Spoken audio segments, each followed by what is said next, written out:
This is Rosmarie Ndlovu, but let's call her Rossi.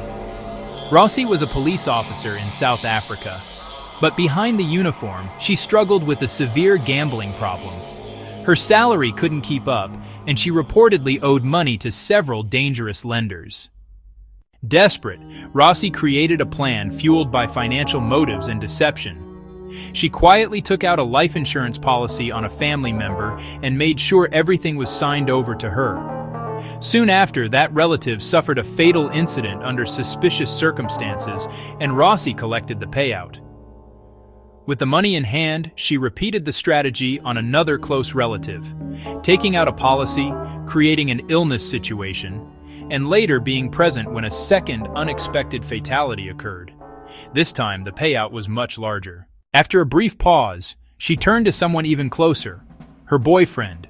16 insurance policies were taken out in his name. A hired individual attempted to carry out an arranged attack, but the attempt failed due to a malfunction. When another staged incident didn't work, a suspicious fire broke out, yet he survived again.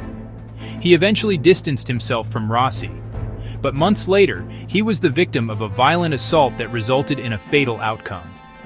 And once again, Rossi received the insurance money. The pattern continued.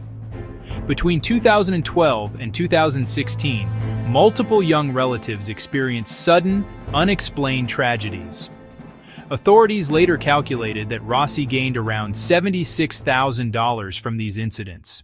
At this point, investigators realized the motives went beyond money. They were looking at someone operating with serial offender patterns, systematically targeting members of her own family. Her final plan was the most disturbing. She attempted to arrange the removal of her own mother, sister, and 5 more young relatives. The hired individual, shocked by the scope of the plan, alerted the police. Detectives, who had already been suspicious, set up a controlled operation. Rossi walked right into it. She was arrested, taken to trial, and ultimately sentenced to life in prison.